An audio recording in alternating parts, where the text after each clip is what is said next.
Mortgage pain for millions as interest rates hit the highest in 15 years. The shock move to 5% was in response to the dire inflation update this week. The Bank of England governor admitting it'll hurt. If we don't get inflation back down to target, then it goes on for much longer and the pain goes on for longer. I'm here to tell you that I am totally 100% on it, and it is going to be okay, and we are going to get through this. The PM's reassurance might ring hollow for those who tonight will be deeply worried about how they'll manage in what could be a defining moment in the run-up to the next election. We'll get analysis from Robert and from Joel. Also on News at 10 tonight. The debris is consistent with a catastrophic implosion of the vessel. All hope is lost. All 5 on the Titan sub have died. Debris is found on the seabed. Adapt and survive, the robots designed by Ukrainian soldiers to rescue their wounded comrades.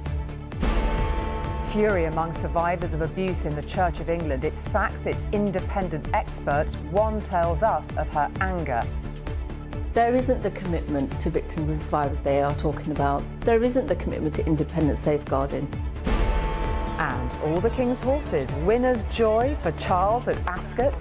And a moment of memories for Zara. Bittersweet, isn't it? It's, think how proud and excited our grandmother would have been.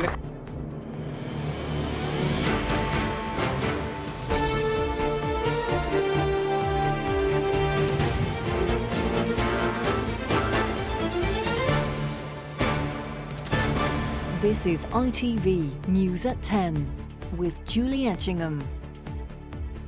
Good evening. There is now no doubt just how concerned the Bank of England is about how fast prices are still rising. It put up interest rates yet again, not by 1/4% this time, but by 0.5% to try to bring inflation down further. The base rate is now a high 5%, something for savers to celebrate perhaps, but something to fear for those with mortgages or loans. The Governor of the Bank of England, Andrew Bailey, said he knew there would be pain for people, but if the bank didn't do this now, it would be worse later and for longer.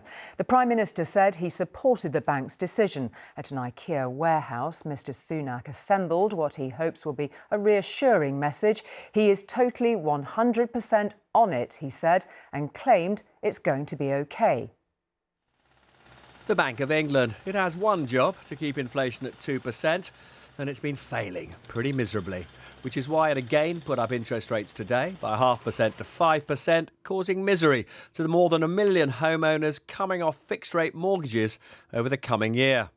Well, I understand the difficulty and the pain it causes for many people, and I do understand that. What I would say, though, is that if we don't get inflation back down to target, then it goes on for much longer and the pain goes on for longer, and none of us want that. But for single mother Betty McLean from Harrogate in Yorkshire, the pain is those higher interest and mortgage rates. I don't save any money anymore. We don't have treats because ultimately the goal is to keep a roof over our heads, and all those other things have to just wait. They just have to, what do? You've just got to save money somewhere. Becky and hundreds of thousands of others with mortgages are in difficulties because there have been so many recent rises in the Bank of England's interest rate, from a record low of 0.1%, almost zero, in March 2020, to 0.5% in February 2022. Up a further 4% in just 15 months to 4.5% in May this year, and today up another 0.5% to 5%. So with mortgage rates for 2-year deals now over 6%, the Prime Minister at an IKEA warehouse in Kent said he feels the country's pain. We are going to get through this and we're going to get this done. Prime Minister, you'll be aware that markets are today discounting a significant risk of recession. Are falling house prices, rising unemployment, a recession, a price worth paying to get inflation down? Nobody wants to see a recession. Of course I don't want to see a recession. No one wants to see a recession. And actually, part of the reason that we're seeing inflation be higher than we had anticipated previously is because the economy has done better. Look, I've never said this is going to be easy, right? Like, getting inflation down, I've always said this is going to be tough and it's going to take time. you have to ask the question why the UK is always hit the hardest. And the answer to that is 13 years of absolute failure under this government, a kamikaze budget and a failure to fix the fundamentals. What practical help could the government give those struggling to pay their mortgages? Well, we're seeing lots of suggestions of big bailout schemes for people to help them pay their mortgages. Those just aren't going to happen, not least because they would probably lead to even higher interest rates. But what we can do and we should be doing is strengthening the safety net for those mortgage borrowers who are really struggling, maybe because they've lost their job. There's an existing scheme to do that, the support for mortgage interest. It should be strengthened now. On the job. But the Prime Minister said the biggest contribution he could make to crushing inflation is by not borrowing, not cutting taxes, not giving nurses and teachers pay rises. Yes, he knows that in the current mess, he won't win any popularity contests. Robert Peston, News at 10. Robert joins us now from Westminster. I mean, we heard the PM, Robert, saying he's 100% on it. You've ruled out all the things he can't do. What can he do? What actually can he do to make a difference here? Well, I mean, let's just go back to his statement that he doesn't want a recession. To be clear, economists, investors now think there is a very big risk of a recession. With interest rates at these levels, there are many people who think the housing market will crack. There is a genuine risk that unemployment is going to rise very significantly. And part of the reason for that, and actually two members of the Monetary Policy Committee made this clear, is there are such lags between putting up interest rates. We don't actually know whether the 4% odd rise in interest rates that's taken place over the last 15 months is actually, in the next few weeks and months, actually going to get inflation down, so that this extra 0.5% is that famous sledgehammer to crack a nut that, you know, really does very significant damage. I mean, one of the things he said when I saw him in the surreal environment of that IKEA warehouse is that the best thing that he can do to help the Bank of England get inflation down is basically nothing. He's under enormous pressure to cut taxes, to spend more on the wages of public service workers, to spend more on health and schools. And he says he can't do that because if he borrows to do that, that'll make inflation even worse. And it's slightly odd, isn't it, to hear the Prime Minister saying, you know, do nothing is the best strategy. He did, however, say something that really stood out for me. And because this is now becoming a debate pretty much everywhere else in the world, but not in the UK, he said that they were keeping a very watchful eye on whether supermarkets were pricing properly. Up to now, the government has been very resistant to the idea that it may have to impose some price controls. But if things get really bad here in the UK, this is going to be a very real issue, whether or not we're going to have to go back to the kind of policies we haven't seen since the 70s, which is actually limiting price rises. OK, Robert, thank you very much for taking us through all of that. Of course, one of those 5 key pledges from the Prime Minister is on halving inflation, as we've alluded to already. Joel is here now to take us through what we heard from the Governor of the Bank of England about how long this is going to be hurting for. He's trying to save some pain in the future, but this is tough stuff, isn't it? It is, and obviously it wasn't meant to be like this. You don't have to go back very far, Julie. The beginning of the year, the Bank of England seemed extremely confident that inflation by now would be falling really quite sharply. It isn't, and at midday we had the result, and it was a bigger hike than most people had been expecting. It took everyone slightly by surprise, but the bank is trying to get ahead of this, having been seen as being behind the curve slightly. Now they're trying to get out in front of it. Well, there is an issue here, and it does play to credibility. What you've seen in the last 4 months is what the bank has said will happen to inflation hasn't happened. And 4 misses in a row, you've got a problem. People start to think, well, hang on, has the bank got what it takes? Is it on top of the situation? Can it bring and restore price stability? So that's what sits behind this. I think the other message that came out of the bank today is that wage growth is now causing inflation. You've got private sector pay running at about 7.6% a year. Well, that's not quite strong enough to keep pace with inflation. But what it is meaning is that, in the bank's view, firms are having to raise prices to finance those pay rises. So you've got a situation here where Wages and prices are really moving upwards together in tandem and feeding one another. And that's the cycle the bank is hoping to break. It's hoping that higher interest rates, unfortunately, will squeeze households, mortgage holders, first and foremost, in many instances, leaving them worse off. They will not be able to spend as much as they could, and it will squeeze businesses as well. They'll make less money. They won't be in a position where they can raise their prices. That's the brutal truth about this. What the bank is basically saying is that unemployment today may be very low, but it's unsustainably low. The British economy is barely growing. It's chucking off and generating high rates of inflation. Another headache for the government, as Robert was alluding to there, is how do you explain to voters, come the next general election, they're feeling worse off, the value of their greatest asset isn't worth what they thought it was, and they're looking abroad and seeing that other countries haven't necessarily got the same problems. At the moment, as it stands, the UK does look like an outlier. Prices are rising here faster than in any other G7 country, and tonight, Julie, interest rates are rising in the UK faster than in the Eurozone and faster in the United States. That's not a great position to be in. And a lot of families deeply worried tonight, no doubt. Joel, thank you very much indeed for taking us through all of that. Now to the search for the submarine that went missing near the wreck of the Titanic, and it has sadly ended in tragedy. The US Coast Guard said it had found 5 main pieces of wreckage, including the nose cone on the seabed a third of a mile from the Titanic's bow. There was a catastrophic implosion of the submarine, maybe when contact was lost on Sunday afternoon. Asked whether the bodies of the 5 men could be recovered, the Coast Guard talked of the unforgiving environment down there. On Saturday, the Titan's team of 5 left behind North America's most easterly port on their mission to the Titanic.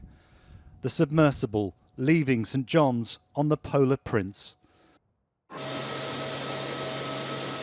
But after losing all contact on Sunday, a huge international search began. Tonight, confirmation from US Coast Guards that all hopes of survival had gone. The debris is consistent with a catastrophic implosion of the vessel. I offer my deepest condolences to the families. I can only imagine what this has been like for them, and I hope that this discovery provides some solace during this difficult time. This was the Titan as it set off beneath the Atlantic on its journey 3,800 metres below to the Titanic. On board, Shahzada Dawood and his son Suleiman, businessman and explorer Hamish Harding, French Titanic expert Paul-Henri Nargeolet, and the CEO of the company operating the submersible, Stockton Rush. In a statement, OceanGate said, "These men were true explorers who shared a distinct spirit of adventure and a deep passion for exploring and protecting the world's oceans. Our hearts are with these 5 souls and every member of their families during this tragic time. We grieve the loss of life and joy they brought to everyone they knew." The questions over what happened on board the Titan are for another day. Tonight, the thoughts of people here in St. John's and many others around the world who followed this are with the victims' families. One diving expert who's been down to the Titanic's wreck calls it a place of scorching fear and fugitive beauty. Tonight, for the victims' families, the worst of their fears have been realised. 5 adventurers who'd set off from here, full of excitement, now at rest in the shimmering seas beyond. Neil Connery, News at 10, St. John's, Newfoundland.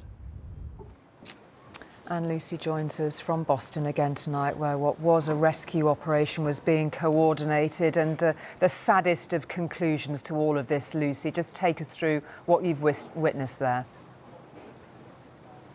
Oh, Julie, it was a sombre press conference here this afternoon. You could sense the genuine sadness among the US Coast Guards at having to deliver the news that the 5 crew members had died. And these are people who are used to a life at sea, but they understand the powerful, destructive nature of the ocean. And I asked the Admiral, the man in charge of this entire search operation, was there anything more, anything quicker that could have been done to save these 5 lives? And he said no.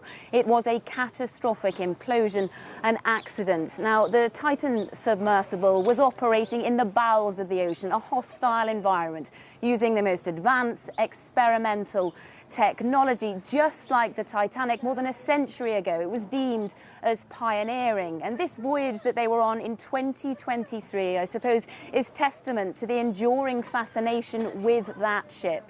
These were men who were enthralled by the science of it, its very existence, and its story, that have tragically died alongside it. Lucy, thank you.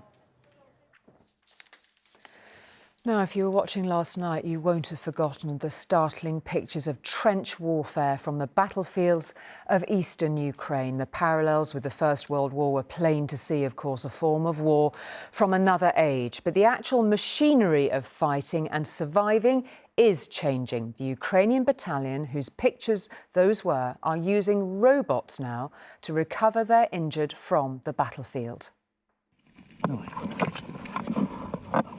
They're on a mission to evacuate an injured colleague.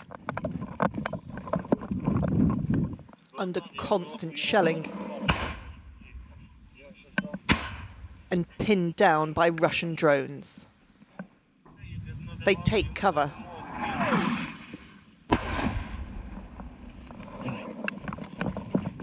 Then head for the open ground. They're being watched from above.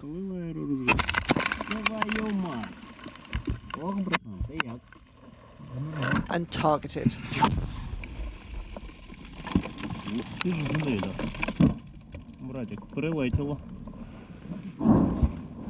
They push on. Finally, they reach their injured colleague.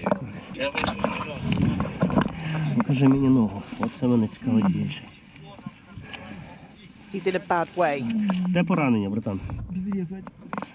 needs to be got out quickly.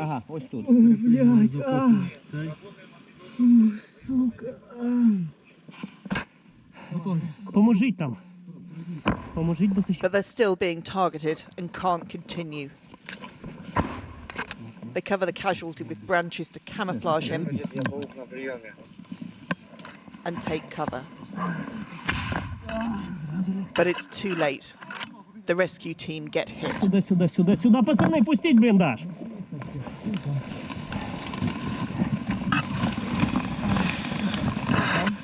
Ёбана русня, блядь. У меня нога.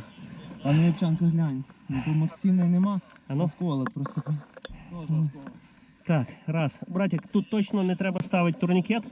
11 now harmed, trying to get 1 casualty out. Льоха, мені їхать? Eventually, they get them all to safety. But it has been at great cost. And that is why the Da Vinci Battalion are trying to design new battlefield technology. This is a buggy which could evacuate casualties without the need for stretcher bearers, and also carry a machine gun to defend the trenches. And this is just a games console. Yeah, this is just a game console. We can move here, and we can move up and down. Having lost friends in battle, Alexander is determined to mechanize this war to minimize its harm. The enemy is like a predator who smells blood. He just waits in the sky for us to go and get our comrades. In Bakhmut, we lost 21 people in the month and a half. Conservative estimates suggest we killed about 500. That's a ratio of 1 to 20. I want our ratio to be 500 to 0.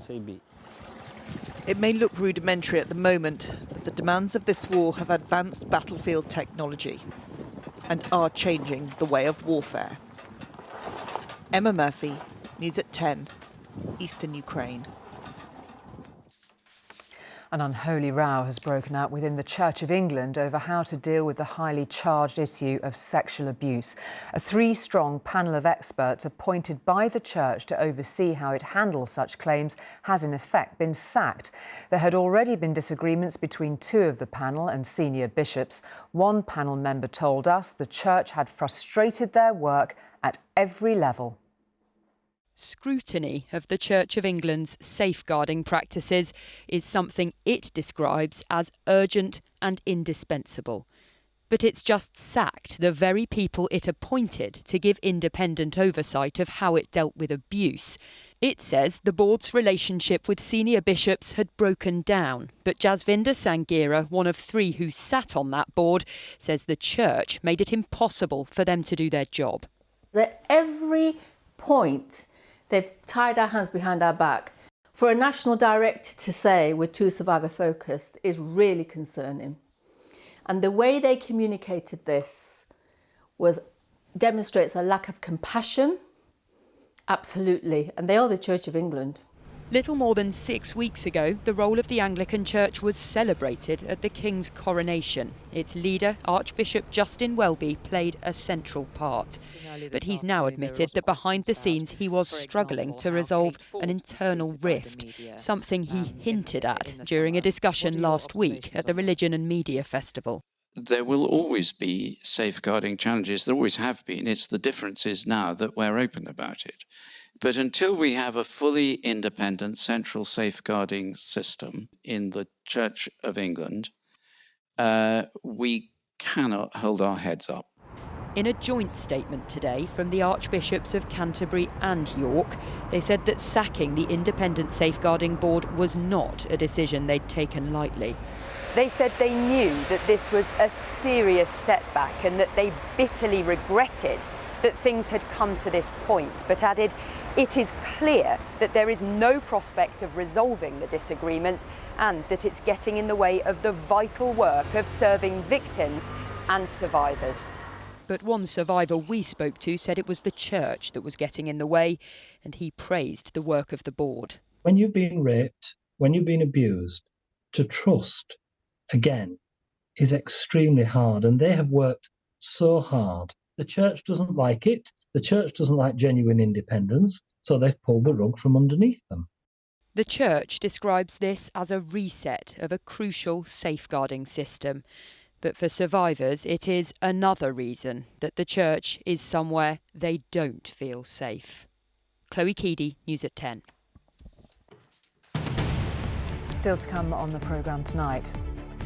Anchoring the Windrush generation at the heart of British life, 75 years on. And cheeky Frankie steals a kiss from Camilla to crown his perfect royal ascot. Those reports and much more on the way. Join us again in just a minute.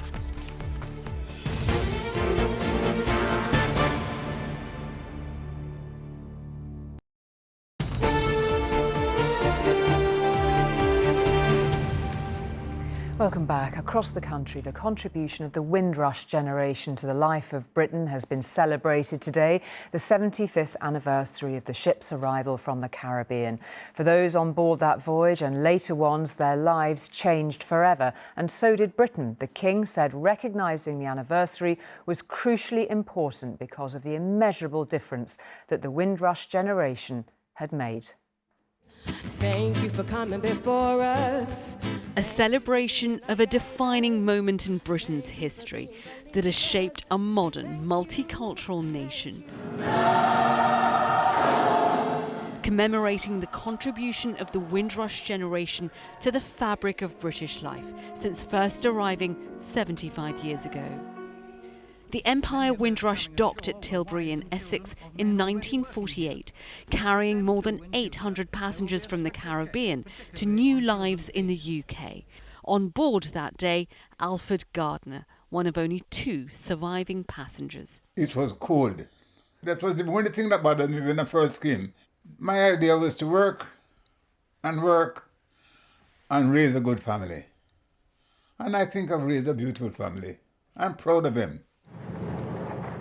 75 years on, a more modest boat pulled into Tilbury today, symbolising the journey Alfred and hundreds of others made. While dozens walked in a commemorative march through South London, carrying a floral Windrush anchor. And the young remembered the enduring legacy of the generations in whose footsteps they follow. At Windsor Castle, the King attended a special service in St George's Chapel,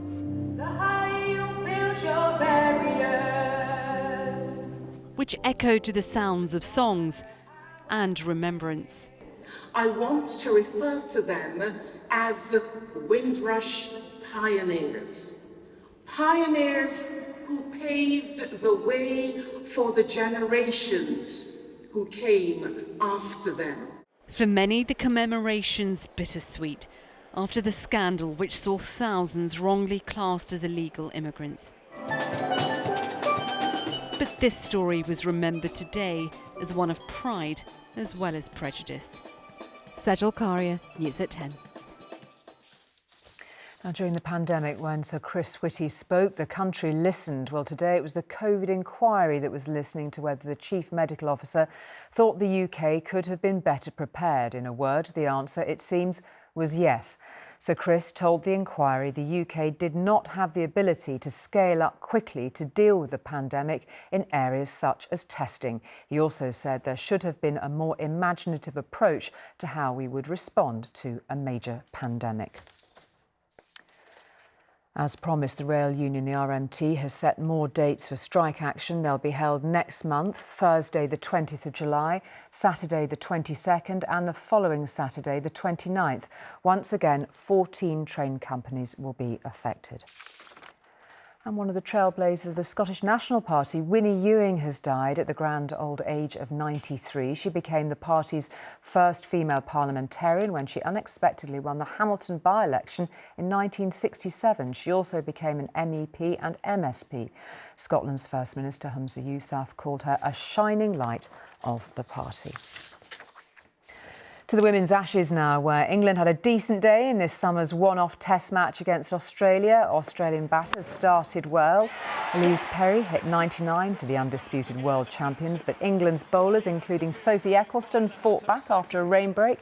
Australia finished day one on 328 for 7. The other figure worth recording, the match was watched by 5,500 people, a record for a women's test match at the ground in England.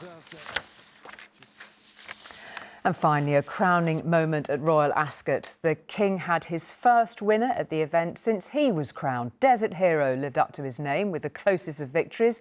And the late Queen's granddaughter, Zara Tindall, told ITV Sport it had been a bittersweet moment for the royal family to think how excited our grandmother would have been, she said. It was also a good day for that other King of Royal Ascot, the jockey Frankie Dettori. He won again in his final Gold Cup before he retires. From the hats, and there goes the cheer. It is always quite some spectacle, and the smiles were there from the start. But who could have predicted such a fairy tale finish for the new King and Queen's first Ascot? And it's the royal runner on the outside, Banny and King with Desert Hero. Desert Hero has won for His Majesty the King. Drama on the line. But all smiles as His Majesty. Delight in the royal box at Desert Hero's dash to victory. And memories too of another day a decade ago. And look at the delight there, the sheer joy. When the late Queen's glee at her own winner was equally unmistakable. All of this meaning mixed emotions for her granddaughter Zara. Bittersweet, isn't it? It's, think how proud and excited our grandmother would have been, the Queen would have been. But, you know, to have a winner for Charles and Camilla and, you know, keep that dream alive was incredible, and what a race. What a race, and what a moment for the jockey who brought the winner in at 18-1. Tom, what was that like for you? Genuinely, probably one of the proudest moments of being in the saddle so far.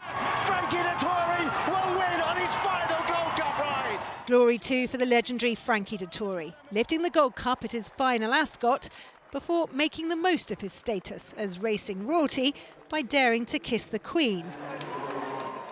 It wasn't all going the King's way either with this minor mishap. But nothing could take the shine off a day like this one. Rachel Younger, News at 10. And that is it for tonight from all of us here. Good night. We will see you tomorrow.